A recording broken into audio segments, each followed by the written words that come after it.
सभी का स्वागत है। राजस्थान को नया मुख्यमंत्री मिल गया है। बीजेपी के नए सीएम के सामने कई चुनौतियां होंगी, लेकिन राजस्थान में बीजेपी की सरकार बनवाना उससे भी बड़ी चुनौती थी, जो नरेंद्र मोदी और अमित शाह के करिश्मे से कामयाब हो पाई। मोदी और शाह ने ताबड़तोड़ प्रचार कर पूरे चुनाव का माहौल ही बदल दिया था। क्या थी मोदी और शाह की वो रणनीति जिसने बदल दिया पूरा चुनाव? इस रिपोर्ट में देखिए।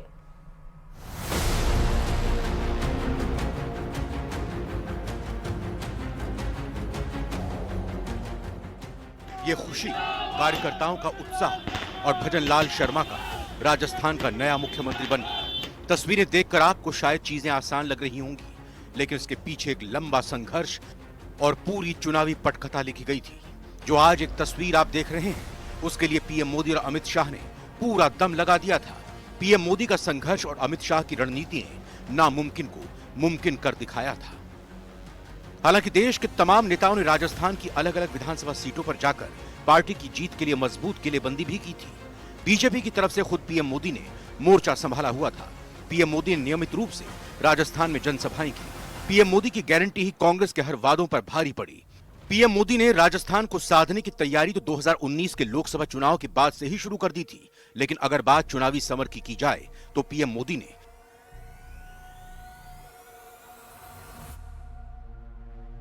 मात्र 8 दिनों में पूरा चुनाव ही पलट दिया। पीएम मोदी ने 14 रैलियां की, साथ ही 2 रोड शो भी किए। इसके साथ ही 122 विधानसभा की सीटों को कवर किया।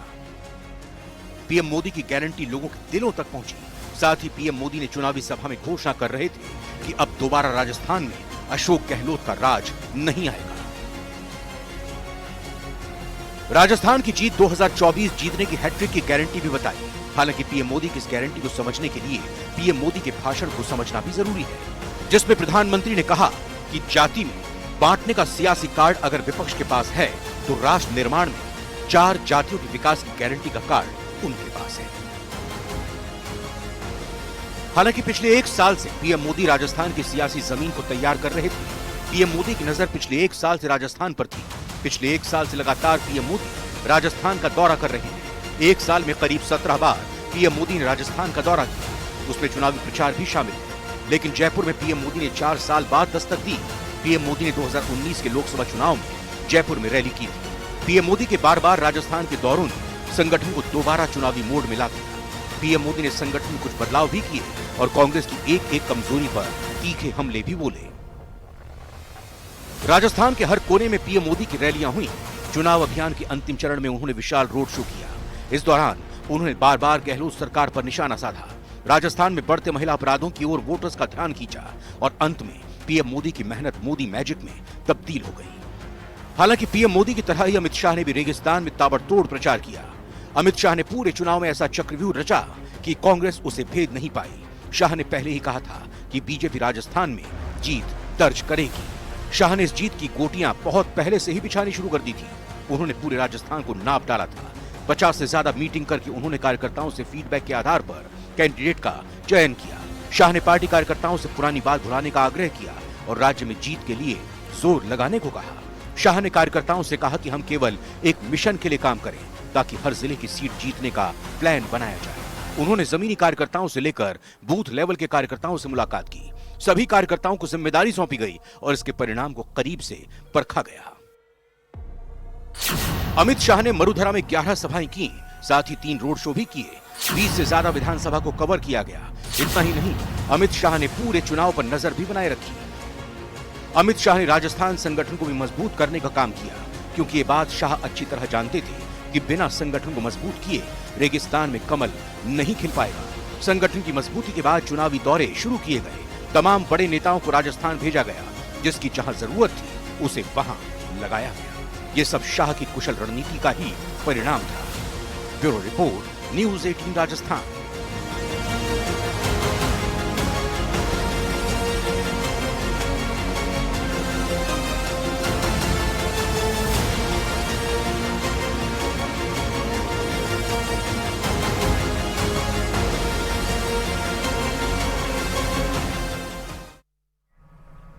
राजस्थान में बीजेपी ने सिर्फ सीएम और डिप्टी सीएम ही नहीं बनाई है, बल्कि जातीय समीकरण भी साधे हैं। बीजेपी ने इस बार 2 डिप्टी सीएम बनाई हैं। दोनों ने दूसरी बार विधानसभा का चुनाव जीता है। वहीं प्रदेश का मुखिया का ये पहला चुनाव था जिसमें जीत के साथ ही सीएम की कुर्सी भी मिल गई। देखिए इस पर हमारी ये रिपोर्ट।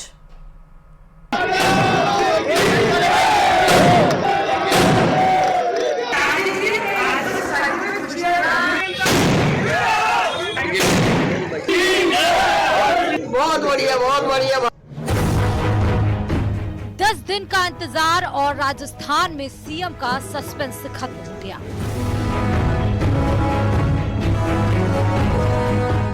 2.5 दशक बाद राजस्थान की सियासत में एक नए युग की शुरुआत हो गई।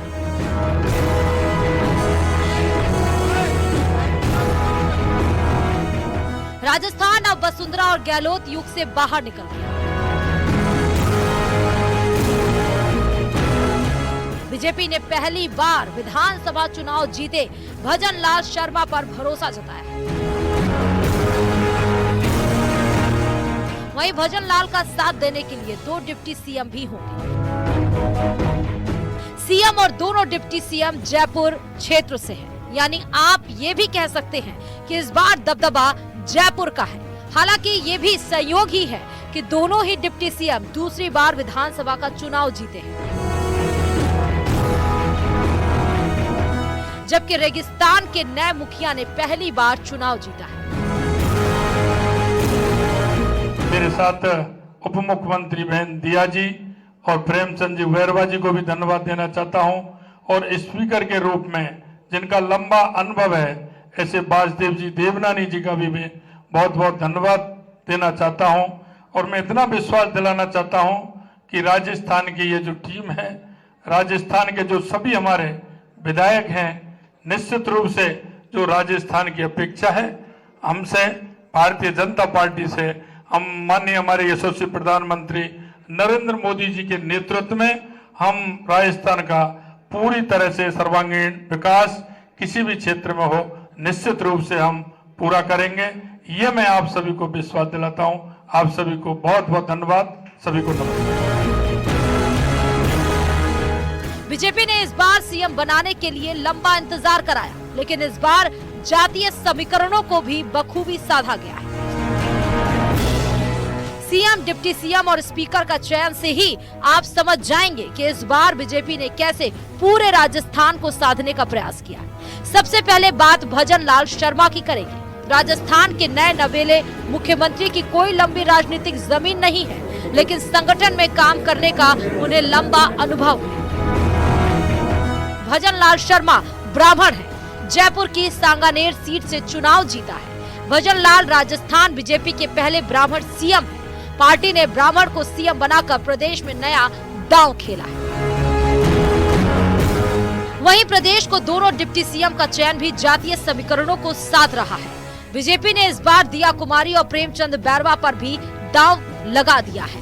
दिया कुमारी राजपूत समुदाय से आती है, वहीं जयपुर की विद्याधर नगर सीट से विधायक बनी है। दिया कुमारी ने प्रदेश की सबसे बड़ी जीत भी दर्ज की है। दिया कुमारी को अपने सियासी सफर में अब तक हार नहीं मिली है। वहीं राजस्थान में करीब 8 से 9% राजपूत वोट है। वहीं बीजेपी के अब तक के सभी सीएम राजपूत ही रहे। ऐसे में राजपूत बीजेपी का मजबूत वोट बैंक है। दिया कुमारी को डिप्टी सीएम बनाकर राजपूतों को साधा गया है।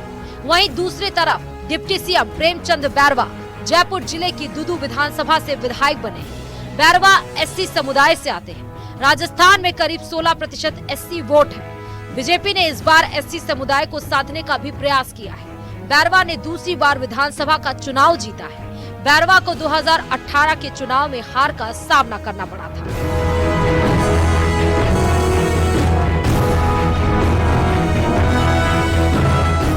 इसके अलावा स्पीकर का चयन भी बड़े सोच समझकर किया गया है। बीजेपी ने इस बार वासुदेव देवनानी को स्पीकर चुना है। देवनानी बीजेपी के फायर ब्रांड नेता हैं।